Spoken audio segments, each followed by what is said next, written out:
Human body can bear 45 del of pain. मैंने इसका आंकड़ा निकाला।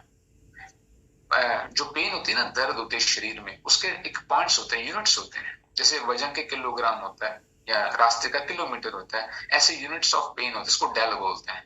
45 डेल से ज्यादा इंसानी शरीर दर्द बर्दाश्त नहीं कर सकता। लेकिन एक डिलीवरी के टाइम औरत 57 यानी 57 डेल ऑफ पेन बर्दाश्त करती है, जो 20 हड्डियां टूटने जितनी दर्द है। 20 ब्रोकन बोन्स एट वंस। अब ये कैसे सह लेती है भाई?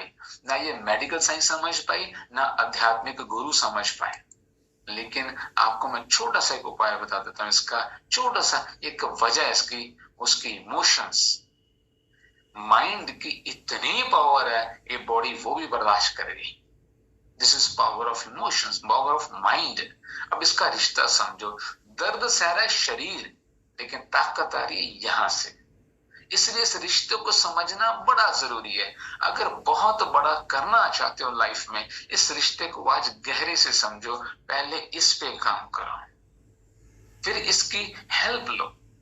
दोबारा सुनो, पहले इस पे काम करो, फिर इसकी हेल्प लो।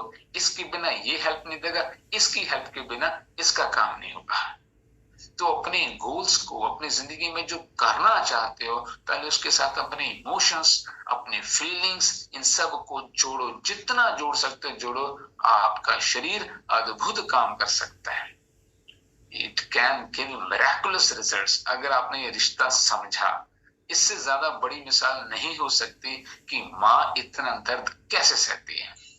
एक मैराथन हुआ था, पता नहीं साउथ में कहीं हुआ था या महाराष्ट्र में। एक बूढ़ी औरत है, अब बूढ़ी क्या कहेंगे उनको, 80 प्लस थी, बेयर फुट, नंगे पांव भागी, and she one that marathon. और वो जीती। उससे पहले वो कभी भागी भी नहीं थी। क्यों जीती? उसका पति बीमार था, बहुत गरीब थी, उसके इलाज के लिए पैसे चाहिए थे, और मैराथन का जो प्राइस था उसने उससे इलाज करना था। महाराष्ट्र में किसी ने बताया वो हुआ है। Just imagine power of emotions.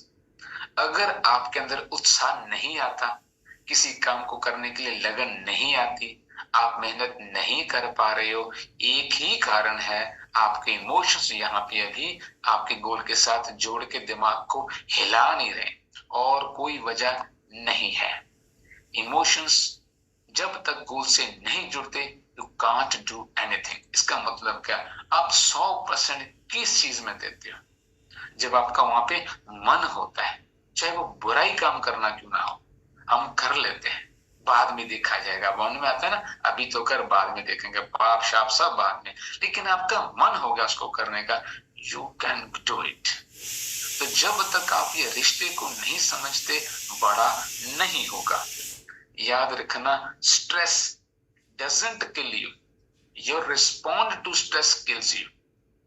Stress किसी को नहीं मारता, बहुत इंपॉर्टेंट होता है, पर आपका रिएक्शन उसके प्रति वो बदलता नहीं है। छोटी सी बात और हम इतना रिएक्ट करते हैं, आपने अपनी बॉडी को साथ ही नुकसान कर दिया। आपका 1 सेकंड का temporary cause of stress permanent damage कर जाता है। इस बात को लिखिए, टेम्परेरी कॉज ऑफ स्ट्रेस के कारण हम परमानेंट डैमेज कर लेते हैं अपनी लाइफ में। आपने स्ट्रेस लिया किसी बात का, अब बात तो खत्म भी हो गई, लेकिन आप उसके बारे में रोते जा रहे हो, सोचते जा रहे हो, ये नहीं वो नहीं। आप अपने अंदर इतने ज्यादा कह सकते हैं इलेक्ट्रोमैग्नेटिक ही नहीं कह सकते, केमिकल रिएक्शन सॉरी, इतने ज्यादा होते हैं आपके अंदर, इतने केमिकल पैदा करते जा रहे हो, वो सालों साल आपके शरीर में रहने वाले हैं। ये रिश्ते को आप समझे नहीं होगी, इसलिए फटाफट से चौकन्ने हो जाया करो। और मैं आपको एक और बात बताता हूँ, आपकी बॉडी और माइंड एक रिसीवर है। रिसीवर, अब ये क्वांटम जो मैकेनिक्स, जो फिजिक्स के स्टूडेंट्स हैं वो इसको समझेंगे। लास्ट जो प्रोटॉन होता है आपकी बॉडी का, इलेक्ट्रॉन सॉरी, वो कहां तक होता है? आप हैरान रह जाओगे, इंफिनिटी। आपकी बॉडी का ये जो एक सेल है, ये सेल है, इसका लास्ट जो पार्ट है इलेक्ट्रॉन, वो कहां तक है? That is infinity. इसका मतलब है हम सब जुड़े हुए आपस में। अब समझो ना समझो, जानो ना जानो, अब क्वांटम मैकेनिक्स साइंटिस्ट ये बोलते हैं, मैं नहीं बोल रहा। अब इसका मतलब क्या है? आप उदास हो, मान लो एक स्ट्रेस आ गया, रो रहे हो, जितनी दुनिया में उस समय स्ट्रेस वाली वाइब्रेशंस है वो आप तक खींची आती है, आप चाहो ना चाहो, क्योंकि आपसे जुड़े हुए हैं सारा कुछ। आप खुश हो तो आपको खुशी वाली तरंगें घेरती जाती हैं। मेरे ऑफिस में कोई आता है, सर यहाँ पे 15 मिनट खिलाए थे, 2 घंटे बीत गए, उठने का मन नहीं कर रहा। आप यहाँ पे थोड़ा रिलैक्सेशन में आए, आप खुश हो रहे हो, आपकी तरफ वो वाइब्रेशंस आ रही है, आप स्टक हो गए। अच्छा, कहीं धार्मिक जगह पे भी चले जाओ, वहां भी ज्यादा बैठने का मन नहीं करता, माथा टेक लिया, निकलो। क्यों? कहीं ना कहीं नेगेटिव वाइब्रेशंस अटैक कर रहे हैं। मेरे जो मेडिटेशन के गुरुजी है ना, मैं आपको एक बात बताता हूँ।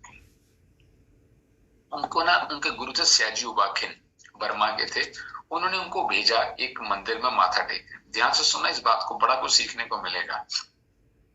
मंदिर वहां भेजा जहां लाखों लोग माथा टेकते थे, उस मूर्ति के आगे। तो बोले कि वहां पे माथा टेक के आना तूने। वो कभी कहीं भेजते नहीं थे, लेकिन मेरे गुरु जी सत्यनारायण गोयनका जी तो बोले, गुरु मेरा ऐसा है नहीं कि बेवजह भेजे। मियां बीबी तो गुरु ने 6 दिन के बाद स्पेशली मैसेज दे के बुलाया कि यहाँ पे आओ। वो बड़ी मुश्किल से वहां पहुंचे, ऐसे हाथ पकड़ रखा कमर पे, बोले क्या हुआ तेरे को, 6 दिन आया क्यों नहीं? बोले कि नहीं ठीक है, बस वैसे ही है, नहीं पता तो वहां मंदिर में गया था, क्या हुआ? गुरु तो गुरु सब जानता है। अब वो गुरु ये मेरे गुरु जी सोच रहे थे कि अगर उनको बताया कि वहां पे दिक्कत आई है मुझे, तो उनकी निष्ठा ना है। बोले सच बता क्या हुआ? बोले सच ही है, जब मैंने वहां माथा टेका तो मेरे यहाँ पे रीढ़ की हड्डी में ऐसा हुआ जिसने शीशा पिघला के डाल दिया। मैं तब से उठा ही नहीं, भयंकर दर्द है मेरी। अब आपकी आस्था उस मूर्ति के प्रति है, इसलिए मैं ये बोल नहीं पाया। लेकिन गुरु इतने खुश हुए, इतने खुश हुए, बोले तो आज पास हो गया। बोले वो जगह ऐसे नेगेटिव लोगों से भर गई है कि वहां नेगेटिविटी आ गई है। पैसे वैसे का हो, चढ़ावा जुड़ा होता होगा कुछ जाके। बोले मैं देखना चाहता था कि तेरी बॉडी इतनी सेंसिटिव हुई है कि नहीं, तेरा माइंड इतना सेंसिटिव हुआ है कि नहीं, कि तू वहां की वाइब्रेशन कैच कर पाए। तेरे साथ ही होना ही था, इट मींस तेरा अगला लेवल स्टार्ट हो गया। समझ में आ रही बात?